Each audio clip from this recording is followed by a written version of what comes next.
हज़रत हकीमुल उम्मत ने इसको लिखा है, आपने ना उसको कुछ सामान भेजा, बोरियां भेजी। फरमाया यार तेरे पास गंदम है तो ज़रा गंदम की भर दे बोरियां, मेहमान बड़े आ गए हैं, रोटी खिलानी है लोगों को। हज़रत इब्राहीम ने वो चंद बोरियां अपने उस मिस्री दोस्त की तरफ भेजी कि गंदम की भर दो, मेहमान ज़्यादा आ गए हैं तो यहाँ तो कहत है। अब वहाँ जब गए लेने के लिए खुदाम ऊँट लेके बोरियां लेके, तो उसने कहा जी गल्ला तो यहाँ भी ख़त्म हो गया है, अब ये खाली बोरियां लेके वापस आ रहे हैं।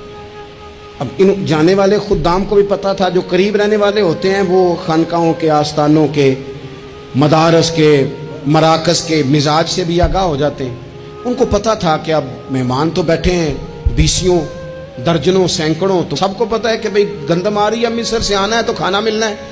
अब बोरियां जब खाली आएंगी तो बड़ा मसला बन जाएगा, उनके तो दिल कमज़ोर पड़ जाएंगे। उन्होंने कहा कि तसल्ली देते हैं, इनको तसल्ली देते हैं। रस्ते में ना कुछ रेत बोरियों में भर ली ताकि फौरी तौर पे देखने वाले परेशान ना हो। रेत भर के ले जाते हैं और फिर जाके आराम से रख देंगे। फिर हज़रत इब्राहीम से गुजारिश करेंगे, गला नहीं मिला, वो एक खूबसूरत सा आवाज़ करेंगे, लोगों को, दिलों को तसल्ली हो जाएगी और फिर अगला बंदोबस्त कर लें। अब वो बोरियां सारी की सारी रेत से भरी रखी। हज़रत मुफ्ती अहमद यार खान साहब रहमतुल्लाह अलैह ने लिखा है कि वो बोरियां ला के जब लोगों ने आते देखी बोरियां, तो तबीयतें लोगों की, कई दिनों का खाना नहीं खाया था, हशाश बशाश हो गई। बच्चे, बूढ़े, बीमार, सभी के दिल तसल्ली में आ गए कि आज खाना मिलेगा। बोरियां कोने में रख दी।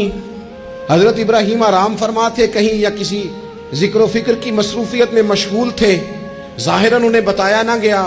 अब वो जहाँ गंदम रखी जाती थी वहाँ जाके वो रेत की बोरियां रख दी। वो खुदाम वहाँ से हट गए चूँकि वो घर का हिस्सा था। अब जनाब हाजरा हजरत सारा उठी, रेत वाली बोरियां जब खोली तो बेहतरीन गंदम निकली अंदर से। अल्लाह ताला जब रिस्क देता है तो फिर बगैर, और वल्लाहु खैरुर राज़िकीन, बेहतरीन रिस्क देने वाला अल्लाह है, सबसे बेहतर रिस्क देने वाला। वो खोला, उनको बेहतरीन गंदम निकली। उन्होंने फौरन कनीज़ें जो थी उनको बुलाया, गंदम पीस ली गई। उसी वक़्त खाना पकने लगा। हज़रत इब्राहीम तशरीफ़ लाए, खाना चल रहा है, लोग लंगर खा रहे हैं। अब वो खुदाम भी परेशान थे कि भाई हम तो लाए थे रेत, ये गंदम कैसे आ गई। हज़रत सारा और जनाब हाजरा करीब आई तो ख़वातीन बाज़ों का घर वालों को गाइड करती हैं कि ये वाली सब्ज़ी बड़ी अच्छी थी, ये वाले चावल बड़े अच्छे हैं, ये जो गंदम आप लाएँ ये बड़ी अच्छी है। तो वो थोड़ी सी गंदम हाथ में पकड़ी जनाब हाजरा ने, जनाब सारा ने, हज़रत इब्राहीम के सामने करके कहा, ये जो आपका मिस्री यार है ना, ये जो मिस्री यार ने गंदम भेजी है ना, मिस्री यार ने, क्या बात है, खुशबू भी आला है, पकाने में भी अच्छी है, 2 लुक़मे रोटी के चके हैं, जायका भी कमाल है, ये जो आपका मिस्री यार है। हज़रत इब्राहीम कहने लगे चुप कर जा, ये मिस्री यार ने नहीं भेजी, ये मेरे अर्शी यार ने भेजी है।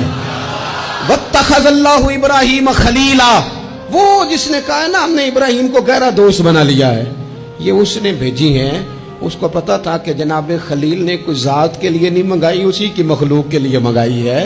तो ये अर्शी यार ने भेजी है, अर्शी यार ने। और फरमाया जब अर्शी यार भेजे तो फिर किसी किस्म की कोई कमज़ोरी बाकी रहती